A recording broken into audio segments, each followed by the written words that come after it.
আমরা পড়ব দ্বাদশ শ্রেণীর বাংলা পাঠ্যক্রমের অন্তর্গত আরও একটি গুরুত্বপূর্ণ কবিতা আমি দেখি, শক্তি চট্টোপাধ্যায়ের লেখা আমি দেখি কবিতা। তো যেটা আমি বারে বারেই বলি যে কবি সম্পর্কে জানা কবিতাটাকে বোঝার জন্য খুব গুরুত্বপূর্ণ একটা বিষয়। তো প্রথমেই শক্তি চট্টোপাধ্যায় সম্পর্কে কিছু বলা যাক। জীবনানন্দ উত্তর বাংলা সাহিত্যের অন্যতম প্রধান কবি সাহিত্যিক শক্তি চট্টোপাধ্যায় জন্মেছিলেন 1933 সালে দক্ষিণ 24 পরগনা জয়নগরে। মাত্র 4 বছর বয়সে তার বাবা মারা যান। এরপর প্রথমে ঠাকুরদা, পরে মামার বাড়িতে বড় হতে থাকেন। প্রেসিডেন্সি কলেজে ভর্তি হয়েছিলেন বাংলা অনার্স পড়বার জন্য, তবে অর্থের অভাবে শেষ করতে পারেননি পড়া। সাহিত্য রচনাকে জীবিকা করার জন্য লিখতে শুরু করেন, উপন্যাস লিখতে শুরু করেন। কবি হিসেবে বিখ্যাত শক্তির প্রথম প্রকাশিত গ্রন্থ কিন্তু ওই উপন্যাস, যার নাম কুয়োতলা। তার নিজের লেখা কবিতাগুলোকে বলতেন পদ্য। তো পদ্যের মতো গদ্য লেখার হাতটিও ছিল অনবদ্য। 10টা উপন্যাস আর একটা ছোট গল্পের বইও লিখেছেন তিনি। অনুবাদ করা গ্রন্থের সংখ্যা প্রায় 11, যেটার জন্য শক্তির খ্যাতি সেই কবিতার বইয়ের সংখ্যা 42। প্রথম কাব্যগ্রন্থ হে প্রেম হে নৈশব্দ প্রকাশিত হয়েছিল 1961-তে। 1982 সালে প্রকাশিত যেতে পারি কিন্তু কেন যাব কাব্যগ্রন্থের জন্য পেয়েছিলেন পরের বছরের সাহিত্য একাডেমি পুরস্কার। অন্যান্য কবিতার বইগুলোর মধ্যে উল্লেখ করা যেতে পারে ধর্মেও আছো জিরাফেও আছো, অনন্ত নক্ষত্র বিথি তুমি অন্ধকারে, হেমন্তের অরণ্যে আমি পোস্টম্যান, ভালোবেসে ধুলাই নেমেছি, হেমন্ত যেখানে থাকে, অঙ্গুরিতোর হিরণ্য জল। শেষ যে নামটা বললাম অর্থাৎ অঙ্গুরিতোর হিরণ্য জল, এই কাব্যগ্রন্থ থেকেই নেওয়া হয়েছে আমাদের আলোচ্য কবিতা আমি দেখি। দেখো, এই সময়টা যেখানে আজকে আমরা দাঁড়িয়ে, বর্তমানে এই সময়টা, বাংলা সাহিত্যের ক্ষেত্রে এই সময়টাকে অনেকে বলছেন উত্তর আধুনিক যুগ। বাংলা সাহিত্যের ইতিহাস তোমরা যারা পড়েছো তারা জানো, ভারতচন্দ্র রায়গুণাকরের অন্নদামঙ্গল লেখার সময়টা, তারপর যেটাকে 1760 সাল ধরছেন অনেকেই, সেখান থেকেই আধুনিক যুগের সূচনা, যেটা এখনো চলছে। তো রবি ঠাকুর যখন মধ্য গগনে, তখনই রবীন্দ্র ভাবধারাকে অগ্রাহ্য করে উঠে এলেন একদল তরুণ কবি, যাদের মধ্যে অন্যতম প্রধান ছিলেন জীবনানন্দ দাশ, রূপসী বাংলার কবি জীবনানন্দ দাশ, যার একটা কবিতা দ্বাদশ শ্রেণীর পাঠ্যসূচিতে আছে, যেটা আমরা পরে পড়ব। তো 30-এর দশক, মানে 1930 থেকে 50-এর দশকের মাঝামাঝি এই সময়টাকে বলা হয় জীবনানন্দ যুগ। এই সময়ের ঠিক পরে একদল তরুণ কবির হাতে উঠে আসে বাংলা কবিতার রথকে চালিয়ে নেয়ার ভার। তাদের একজন শক্তি চট্টোপাধ্যায়, অন্য আরেকজন সুনীল গঙ্গোপাধ্যায়, আরও ছিলেন তারাপদ রায়, সন্দীপন চট্টোপাধ্যায়, উৎপল কুমার বসু। শক্তি সুনীলের বন্ধুত্বের কথা সর্বজন বিদিত। তো 60-এর দশকের বিখ্যাত হাংরি আন্দোলন, সাহিত্যিক একটা মুভমেন্ট হয়েছিল বাংলাতে, বেশি দিন স্থায়ী হয়নি। তো সেই হাংরি আন্দোলনের উদ্যোক্তাদের মধ্যে অন্যতম ছিলেন শক্তি চট্টোপাধ্যায়। পরে অবশ্য তিনি হাংরি মুভমেন্ট থেকে সরে যান এবং যোগ দেন সুনীলের কৃত্তিবাস পত্রিকা গোষ্ঠীতে। আধুনিক কবিতাকে জনপ্রিয় করে তুলেছিলেন যে কয়েকজন কবি, তাদের মধ্যে অন্যতম শক্তি চট্টোপাধ্যায়। তার বেশ কিছু কবিতা এবং কবিতার পংক্তি তো মিথের পর্যায়ে পৌঁছে গেছে। যেমন ধরো, অবনী বাড়ি আছো, বারবার নষ্ট হয়ে যায় প্রভু, যে কোনো দিকেই আমি চলে যেতে পারি কিন্তু কেন যাব, মনে মনে বহু দূর চলে গেছি। এমনি আরও অনেক, যেগুলো আমরা আমাদের কথায়, লেখায় জেনে না জেনে অনেক সময় ব্যবহার করে থাকি। যাই হোক, 61 বছর বয়সে 1995 সালে মারা যান শক্তি চট্টোপাধ্যায়। স্বনামে ছাড়া স্ফুলিঙ্গ সমাদ্দার এবং রূপচাঁদ পক্ষী এই ছদ্মনামেও তিনি লিখতেন। তো এই ছিল কবি সম্পর্কে কিছু কথা। এবার আমরা কবিতাটা পড়ব, তবে তার আগে এই কবিতা সম্পর্কে প্রাসঙ্গিক কবি শক্তি চট্টোপাধ্যায়ের প্রকৃতি প্রেম নিয়ে কিছু কথা বলা যাক। দেখো, খুব ছোটবেলাটা বাদ দিলে শক্তির সারা জীবনটা কিন্তু কেটেছে শহর কলকাতায়। মার্ক্সবাদের সঙ্গে পরিচিত হয়েছিল ছাত্র অবস্থাতেই, কমিউনিস্ট পার্টির সদস্যও হয়েছিলেন। এসব সত্ত্বেও শক্তি কিন্তু আদ্যোপান্ত রোমান্টিক কবি। সমকালীন সমাজ, রাজনৈতিক পরিবেশ পরিস্থিতি খুব একটা বিচলিত করেনি বলেই মনে হয় তাকে। অবশ্যই সমাজ, সমকাল, মানুষ, এটা তো পুরোপুরি এড়িয়ে যাওয়া অসম্ভব, তাই অনিবার্যভাবে সেগুলো এসেছে তার কবিতায়। তবে সবচেয়ে বেশি লিখেছেন প্রেম আর প্রকৃতি নিয়ে। তার কবিতায় উঠে এসেছে সমুদ্র, নদী, পাহাড়, পর্বত, মেঘ, বৃষ্টি, অরণ্য, গাছগাছালি, আকাশ, নক্ষত্র, জ্যোৎস্না, মেহেদি পাতার ছোপ, মহুয়ার সৌরভ। বোহেমিয়ান শক্তি তাই বারে বারেই ছুটে যেতেন কিন্তু প্রকৃতির কাছে, অরণ্যের কাছে। নাগরিক জীবন আর সংসারকে পাশ কাটিয়ে হয়ে উঠতেন নিভৃতচারী, মিশে যেতেন প্রকৃতির সঙ্গে, একাত্ম হয়ে যেতেন গাছের সঙ্গে, পাহাড়ের সঙ্গে, ঝর্ণার সঙ্গে, আর ফিরতেন হেমন্তের পোস্টম্যান হয়ে। তিনি ছড়িয়ে দিয়েছিলেন বুনো প্রকৃতির সৌরভ নাগরিক সভ্যতার অঙ্গনে। যেমন ধরো, কুয়াশায় ঢেকে গেছে সারা পথ, পাহাড়ের চূড়া, পাইন ধুপির থেকে জল পড়ে বৃষ্টির মতন। শক্তি চট্টোপাধ্যায় একবার লিখেছিলেন, জঙ্গলের মধ্যে ঈশ্বর ঘর গড়েন। হয়তো তাই বারে বারে ফিরে আসতেন ডুয়ার্সের নিবিড় অরণ্যে, কিংবা চায় বাসায় সিংভূমের নদী, পাহাড়, প্রকৃতির মধ্যে। বাহিরে বৃষ্টির সঙ্গে মনে পড়ে তোমাকে আমার, মনে পড়ে বৃষ্টি হতো ছোট নাগপুর পাহাড়ে। জঙ্গল আর গাছকে তিনি যে শুধু ভালোবাসতেন তা কিন্তু নয়, তাদের মান্যতা দিতেন দুঃখ মোচনের উপায় হিসেবে, আশ্রয় মূল হিসেবে, যেমনটা দিয়েছেন আমাদের আলোচ্য কবিতায়। গাছগুলো তুলে এনে বাগানে বসাও, আমার দরকার শুধু গাছ দেখা, গাছের সবুজটুকু শরীরে দরকার। নিসর্গের নিবিড়তাই ছিল তার মনের শান্তি, প্রাণের আরাম।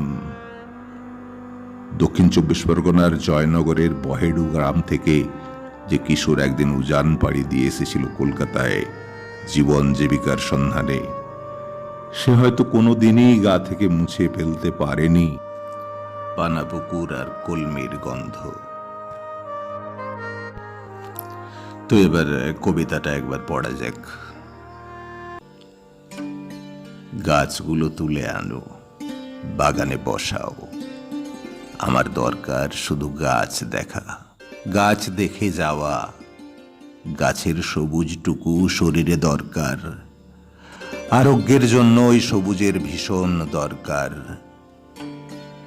বহুদিন জঙ্গলে কাটেনি দিন, বহুদিন জঙ্গলে যাইনি, বহুদিন শহরেই আছি, শহরের অসুখ হাঁ করে কেবল সবুজ খায়, সবুজের অনটন ঘটে। তাই বলি, গাছ তুলে আনো, বাগানে বসাও, আমি দেখি, চোখ তো সবুজ চায়, দেহ চায় সবুজ বাগান। গাছ আনো, বাগানে বসাও, আমি দেখি। তো এবার কবিতাটা আলোচনা শুরু করা যাক। কবিতাটা নিয়ে আলোচনা, প্রথম স্তবক মানে প্রথম 5টা লাইনে আলোচনা করা যাক। গাছগুলো তুলে আনো, বাগানে বসাও, আমার দরকার শুধু গাছ দেখা, গাছ দেখে যাওয়া, আরোগ্যের জন্য ওই সবুজের ভীষণ দরকার। কবিতার শুরুতেই কবি বলছেন, গাছগুলো তুলে আনো, বাগানে বসাও। সবুজের জন্য, গাছের জন্য এই আকুলতা কেন তার? এর উত্তরও কবি দিয়েছেন এখানে। আমার দরকার শুধু গাছ দেখা, দেখে যাওয়া। তো গাছকে কেন দেখতে চাইছেন কবি? এর উত্তর সহজ, সবুজের জন্যে। আরোগ্যের জন্য সবুজ দরকার। তো কার অসুখ হয়েছে, কার আরোগ্য কামনা করছেন তিনি? আসলে প্রকৃতির কথা বলেছেন তিনি, গাছের সবুজের কথা বলেছেন। দীর্ঘদিন কোনো কারণে প্রকৃতির নিবিড় সান্নিধ্য বঞ্চিত কবি ইট কংক্রিটের ধূসর জঙ্গলে আটকে আছেন। এটাই কবিকে অসুস্থ করে তুলেছে, তাই তিনি সবুজের জন্য আকুলিত। ব্রিটিশ আধ্যাত্মিক লেখক পল বার্নটন বলছেন, green which is nature's colour is restful, soothing, cheerful and health giving. তো আরোগ্যের জন্য সবুজ দরকার। এখানে আমার ছোটবেলার একটা কথা মনে পড়ছে। খেলতে গিয়ে হাত পা ছড়ে কেটে গেলে আমরা কি করতাম? একটু গাঁদা পাতা থেঁতলে লাগিয়ে নিতাম। তোমরাও কেউ কেউ হয়তো এটা করেছো। দেখো, আমাদের যত রোগ, অসুখ, বিসুখ সবের নিরাময় কিন্তু ছড়িয়ে আছে প্রকৃতির মধ্যে। গাছপালা থেকে প্রচুর ওষুধপত্র পাওয়া যায়। আর এখন তো সারা বিশ্ব জুড়েই হার্বাল মেডিসিনের কদর। তো শুধু দেহের নয়, প্রকৃতির সংস্পর্শে থাকলে আমাদের মনও ভালো থাকে। চলে আসি পরের কটা লাইনে। বহুদিন জঙ্গলে কাটেনি, বহুদিন জঙ্গলে যাইনি, বহুদিন শহরেই আছি। শহরের অসুখ হাঁ করে কেবল সবুজ খায়, সবুজের অনটন ঘটে। এই স্তবকের প্রথম দুটো লাইন কবি কিছুটা আবেগের, কিছুটা আক্ষেপের সুরে ব্যক্ত করছেন অরণ্যের সংস্রব থেকে দূরে থাকার কথা। দেখো, একটু আগেই যেটা বলছিলাম, কবি শক্তি চট্টোপাধ্যায় ছিলেন ভীষণ রকমের প্রকৃতি প্রেমিক। তার কবি হয়ে ওঠার দিনগুলোর সাক্ষী হয়ে আছে ছোট নাগপুরের সিংভূমের চাইবাসার বন জঙ্গল। শহুরে হয়েও তিনি বারে বারে ফিরে আসতেন প্রকৃতির কাছে, জঙ্গলের কাছে। আসতেন ডুয়ার্সের জঙ্গলে, শান্তিনিকেতনের খোয়াই, সোনাঝুরির জঙ্গল হাতছানি দিত তাকে। ঝাড়গ্রামের শালের জঙ্গল মোহিত করত তাকে। কবি বন্ধু, অন্যতম বিখ্যাত কবি সুনীল গঙ্গোপাধ্যায়ের কথায়, শক্তি মূলত প্রকৃতি প্রেমের কবি। তো এই প্রকৃতির প্রেমের জন্যেই না বলে না কয়ে মাঝে মাঝে নিরুদ্দিষ্ট হয়ে যেতেন তিনি। এখন বিভিন্ন কারণে তাকে শহরে থাকতে হচ্ছে, এবং সেটা বেশ অনেক দিন ধরে। তাই তিনি বলছেন, বহুদিন শহরেই আছি, শহর ভালো লাগে না। অথচ অনিবার্য কারণে তাকে থাকতে হচ্ছে, তিনি থাকতে বাধ্য হচ্ছেন। হতে পারে সেটা কর্মব্যস্ততার কারণে, হতে পারে অসুস্থতার কারণে, অথবা কোনো পারিবারিক কারণে। মোদ্দা কথা হলো, জঙ্গলে যেতে পারছেন না বলে তার ভালো লাগছে না। তাই বলে তিনি কিন্তু বসে নেই। তার অনুসন্ধিৎসু মন, সবুজের সান্নিধ্য বঞ্চিত মন, ইট কংক্রিট লোহা লক্করের জঙ্গলে খুঁজে নিতে চাইছিল সবুজ, কিন্তু পেল না। তাই তিনি বললেন, শহরের অসুখ হাঁ করে কেবল সবুজ খায়। দেখো, এই লাইনটা কিন্তু খুবই তাৎপর্যপূর্ণ। নগর কেন্দ্রিক যে সভ্যতা, তার পতন হয়েছিল অরণ্য ধ্বংস করেই। সেই ঐতিহাসিক যুগ থেকে আজও শহর মাথা তুলে দাঁড়িয়ে আছে অরণ্যের সমাধির উপর। অজস্র অগুন্তি বৃক্ষ নিধন করলে তবেই নগরায়ন কিংবা নগরের সম্প্রসারণ সম্ভব। সুতরাং নির্বিচারে গাছ কাটা হচ্ছে। আর তার ফলে কবি যেটা বলছেন, সবুজের অনটন ঘটে। তো শহরের অসুখ ব্যাপারটা কি? শহর কি অসুস্থ? না, তা তো নয়। আসলে এই অসুখটা মানুষের। ইংরেজিতে একটা কথা আছে, জানো তো, god made village and man made towns. নাগরিক সুখ স্বাচ্ছন্দ্য বলো, আর উচ্চশিক্ষার কেন্দ্রস্থল কিংবা প্রশাসনের কেন্দ্র বলো, অথবা কর্মসংস্থান, সবটাই তো শহর কেন্দ্রিক। তাই আমরা অনেকেই চাই শহরবাসী হতে। শহুরে হওয়ার এই যে বাসনা, সেটাই শহরের অসুখ। ক্রমবর্ধমান জনসংখ্যার চাপ সামলাতে তাই শহরের সম্প্রসারণ ঘটে। আবার যারা শহরে বাস করে তারাও চায় অত্যাধুনিক সুযোগ সুবিধা, ফলে যত্রতত্র গড়ে ওঠে শপিং মল, পার্কিং লট, বহুতল অট্টালিকা, রাস্তাঘাট, আর সবটাই ঘটে বৃক্ষ নিধন করে।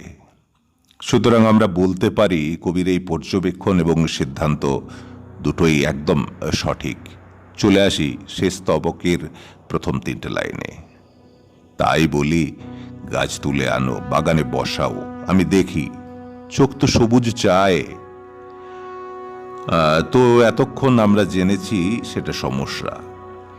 সেই সমাধানের পথও কবি এখানে বলে দিচ্ছেন, যেটা আগের কবিতায় মানে প্রথম লাইনেই যেটা বলেছিলেন, গাছ তুলে এনে বাগানে বসানোর কথা। আসলে কবি বৃক্ষরোপণের কথা বলছেন, সবুজায়নের কথা বলছেন। শহর জুড়ে সবুজের যে হাহাকার, সেটা মেটানোর বিকল্প অন্য কোনো উপায় নেই। যেটুকু ফাঁকা জমি আছে, অবহেলিত বাগান পড়ে আছে, সেখানেই গাছ বসাতে বলছেন তিনি। কোন গাছ? নির্দিষ্ট কোনো গাছের কথা তো তিনি বলছেন না। পথের পাশে অবহেলায় যে গাছগুলোর অকালে মৃত্যু ঘটে যায়, যত্ন করার কেউ থাকে না, সেই গাছগুলোকেই তুলে এনে বাগানে বসানোর কথা বলছেন তিনি। গাছ মানে সবুজ। এরপর কবি বলছেন কেন সবুজের দরকার। না, চোখ তো সবুজ চায়, কবির চোখ সবুজ চায়, কৃত্রিম সবুজ রং নয়, প্রকৃতির রং।